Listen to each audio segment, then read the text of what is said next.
नमस्कार, स्वागत है आपका। शुरुआत करते हैं बड़ी खबर के साथ जो झांसी से है, जहां पर अवैध कब्जे पर बुलडोजर चला है। पार्क के अंदर बने मकान को आज जमींदोज कर दिया गया। प्रशासन ने कई बार मकान मालिक को नोटिस दिया था, लेकिन कोई जवाब नहीं मिला। झांसी मेडिकल कॉलेज के पीछे सरकारी जमीन पर एक कब्जा किया गया था। बार बार नोटिस के बावजूद कोई जवाब नहीं दिया गया, जिसके बाद आज प्रशासनिक अमला मौके पर पहुंचा और बुलडोजर से अवैध कब्जे को ध्वस्त कर दिया गया, उसे जमींदोज कर दिया गया। तो उत्तर प्रदेश के अलग अलग हिस्सों में जहां कहीं पर भी अवैध निर्माण किया गया है, सरकारी ज़मीन पर कब्जा किया गया है, उसे कब्जा मुक्त करवाया जा रहा है। इसी कड़ी में झांसी में भी ये कार्रवाई हुई है, जहां पर पार्क पर अवैध तरीके से कब्जा किया गया था और आज इस मकान को जमींदोज कर दिया।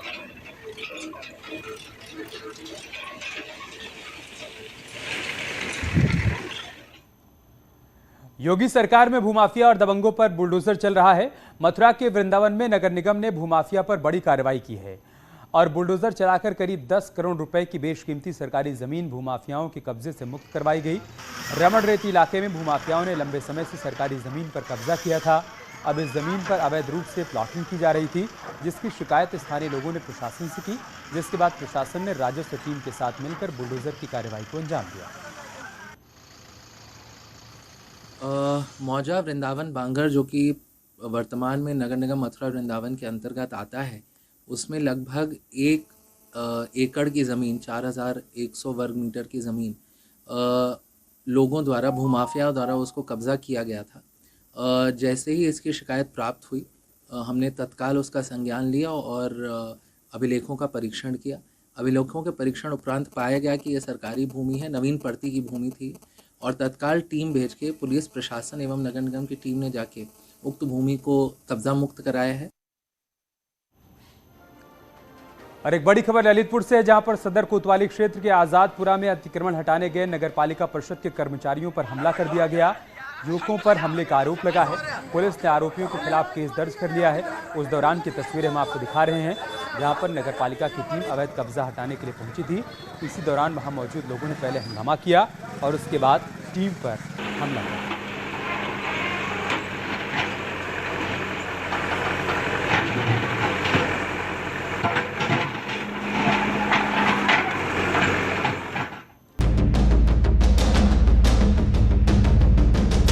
इधर गाजियाबाद में भी एनकाउंटर हुआ है। बदमाशों और पुलिस के बीच मुठभेड़ हो गई है। 25,000 का इनामी बदमाश यूनुस गिरफ्तार कर लिया गया। बदमाश गैंगस्टर के मामले में वांछित था। बदमाश के कब्जे से अवैध असलहा, लूटी गई बाइक बरामद की गई है। थाना लोनी पुलिस ने गिरफ्तार किया।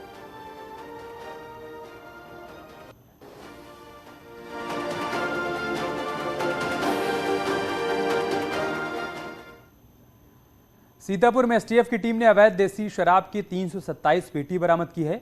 यह शराब सोनीपत से बिहार ले जाई जा रही थी। एसटीएफ ने 3 शराब तस्करों को गिरफ्तार किया है। अवैध शराब की कीमत 20 लाख रुपए बताई जा रही है। इससे पहले भी लखनऊ की एसटीएफ टीम ने मोहली कोतवाली इलाके से अवैध शराब बरामद की थी।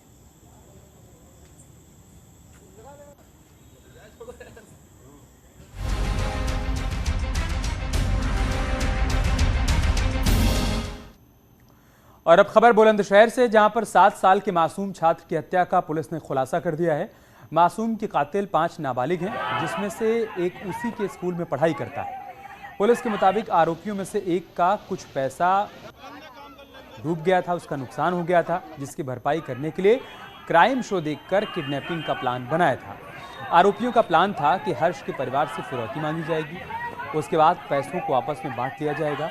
लेकिन मासूम ने आरोपी से एक को पहचान लिया था, जिसके बाद बच्चे की हत्या कर दी गई। फिर शव को अलीगढ़ की गंगा नहर में फेंक दिया गया। पुलिस के मुताबिक सीसीटीवी के जरिए ठोस सबूत मिले हैं और मामले का खुलासा करने वाली टीम को 25,000 रुपए का इनाम देने का ऐलान किया गया।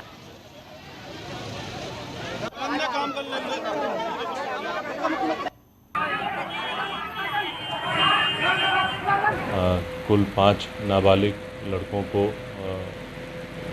प्रकाश में आए हैं और जिनको कि जुवेनाइल जस्टिस बोर्ड के समक्ष प्रस्तुत किया है।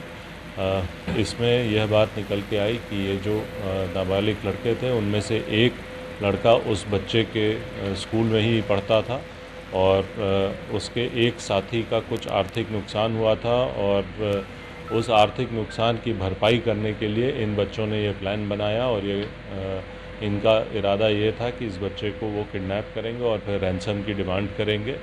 जब इस बच्चे की किडनैपिंग करी इन लोगों ने और उसके बाद उस बच्चे ने इनको पहचान लिया, तो ये भयवश उस बच्चे की हत्या इन लोगों ने कारित कर दी।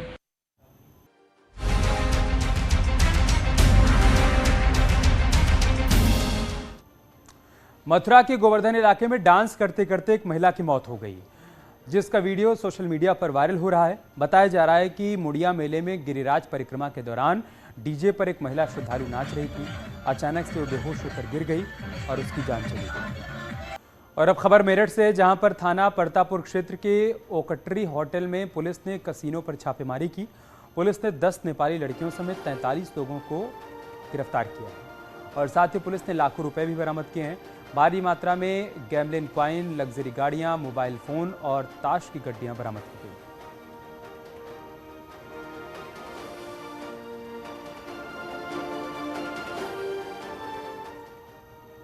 उधर कानपुर में भी बड़े पैमाने पर छापेमारी हुई है। बिना लाइसेंस रेस्टोरेंट में यहां पर शराब पिलाई जा रही थी। आबकारी की 4 टीमों ने स्वरूप नगर इलाके में छापेमारी की और इस बात की जानकारी दी गई है कि इनपुट के आधार पर यहां पर छापेमारी की गई, बड़े पैमाने पर शराब बरामद की गई है और आगे भी कार्रवाई का सिलसिला चलता रहेगा।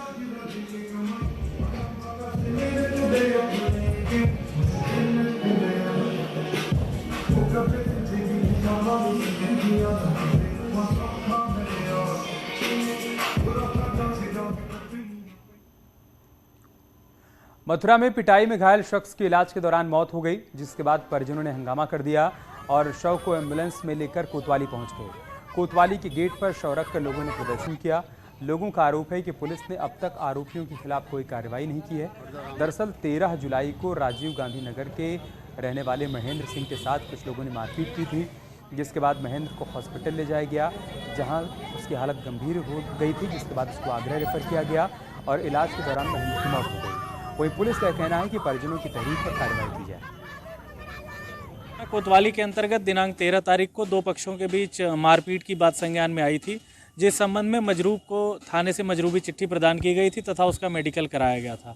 इसी चोट के क्रम में उसे आगरा रेफर किया गया था और आज उसकी मृत्यु हो गई है। इसी बात से क्षुब्ध होकर परिजनों द्वारा उसके शव को यहाँ लाया गया था। आज के अटाला में 10 जून को हुई हिंसा के मास्टरमाइंड जावेद मोहम्मद उर्फ जावेद पंप पर एनएसए लगाया गया है और साथ ही हिंसा के अन्य आरोपियों की गिरफ्तारी की जा रही है। जावेद पंप देवरिया जेल में बंद है। आपको बता दें कि प्रयागराज प्रशासन जावेद पंप का आलीशान मकान भी बुलडोजर से ध्वस्त कर चुका है। और देखिए, जैसा कि आप सभी अवगत हैं, 10 जून को जो यहाँ पे घटना हुई थी, जिसमें तत्काल अभियोग पंजीकृत करके जो इसमें आरोपी थे उनकी गिरफ्तारी की गई। उसमें मुख्य आरोपी जावेद उर्फ पंप जो कि गिरफ्तार किया गया था, उसके विरुद्ध एनएसए की कार्रवाई की गई है। एनएसए उसको कल तामील भी करा दिया गया है।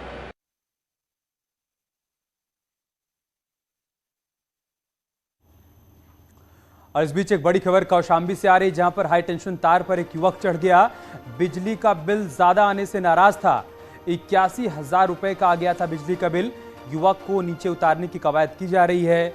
ये तस्वीरें भी हम आपको कौशाम्बी से दिखा रहे हैं, जहां पर गुस्से में आकर ये युवक हाई टेंशन तार पर चढ़ गया। बताया जा रहा है कि बिजली का बिल बहुत ज्यादा आ गया था, इस बात से नाराज था और विरोध के स्वरूप में ये हाई टेंशन तार पर चढ़ गया। 81,000 रुपए का इसका बिजली का बिल आ गया था। युवक को नीचे उतारने की कवायद की जा रही है। मौके पर स्थानीय लोग मौजूद हैं। प्रशासन को भी इस बात की सूचना दे दी गई है, लेकिन ये युवक हाई टेंशन तार पर चढ़ा हुआ है। बताया जा रहा है कि ये नाराज था और अपने गुस्से को जाहिर करने के लिए हाई टेंशन तार पर चढ़ गया। वहां मौजूद लोग इसे समझाने बुझाने की कोशिश कर रहे हैं, लेकिन ये नीचे नहीं उतर रहा है। कौशाम्बी का मामला है। बिजली का बिल बहुत ज़्यादा आ जाने के विरोध के चलते ये शख्स हाई टेंशन तार पर चढ़ गया है। वहाँ मौजूद लोगों ने बताया है कि इसका बिजली का बिल 81,000 रुपये का आ गया है। इसने कई बार बिजली विभाग के चक्कर काटे, बिल को लेकर शिकायत दर्ज कराई और जब कहीं पर कोई सुनवाई नहीं हुई तब ये हाई टेंशन तार पर चढ़ गया है। हालांकि कोशिश की जा रही है कि इसे नीचे उतारा जा सके ताकि इसकी जान बच पाए। वहाँ पर स्थानीय लोग भी मौजूद हैं। प्रशासन को भी सूचना दी गई है। कवायद यही की जा रही है कि इसे सुरक्षित नीचे उतारा जाए।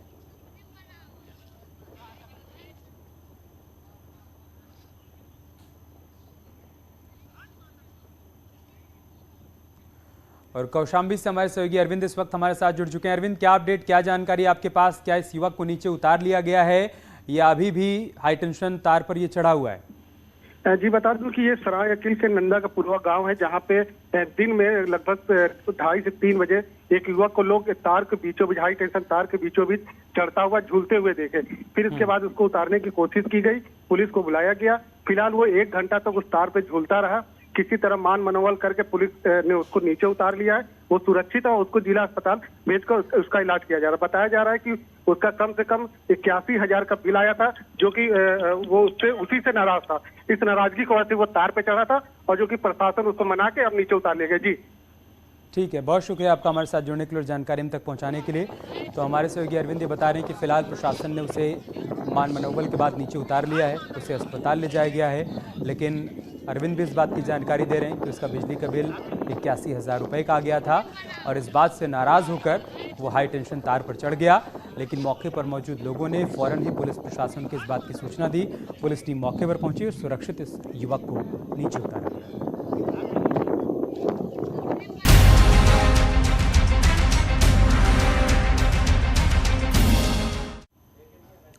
और अब खबर सहारनपुर से, जहां पर कुछ किसानों ने बिजली विभाग के काम पर सवाल खड़े किए हैं। किसानों का कहना है कि विभाग ने कई मृत लोगों के खिलाफ एफआईआर दर्ज करवाई है। ट्यूबवेल के मीटर हटाने को लेकर एफआईआर दर्ज कराने का आरोप लगा है। इसके अलावा गांव वाले ट्यूबवेल के बिल को लेकर नाराज हैं। किसानों का कहना है कि मीटर की खराबी की वजह से ज्यादा बिल आ रहा है। किसानों ने इसकी शिकायत सीएम पोर्टल पर भी की है। बिजली विभाग का यह है जो हमारे ट्यूबवेलों पर हम तो बिल भी जो के तो हमारा कोई बिल बकाया नहीं था। पहले तो बिल देते आ रहे जो के तो और मिलना तो हमारे आकर ट्यूबवेलों पर मीटर लगाए जो हमारे गाँव का लौंडा है वो बिजली विभाग में काम करे। हम उन्हें पता कि ना तो वो ठेकेदार काम करे और शहर में मीटर लगाएगा यहाँ। तो बात यह है कि उन मीटरों में वो काटे बिल आएंगे 5-5 हज़ार रुपये का, मतलब मेरा 22 दिन का बिल 5200 रुपये का। तो घर वेट्टी फोड़ी बंद होएगी। अल्लाह भाई कहा था देगा 5,000 रुपये मिलना। चलो जी, हमने पूछा, किसी ने हमें जवाब नहीं दिया। हम मीटर जमा करके सहमति था, एक्शन की सहमति थे, हमारे पास सारे सबूत है। मीटर जमा करवा लिया, रसीद दे दी, वीडियो बनी।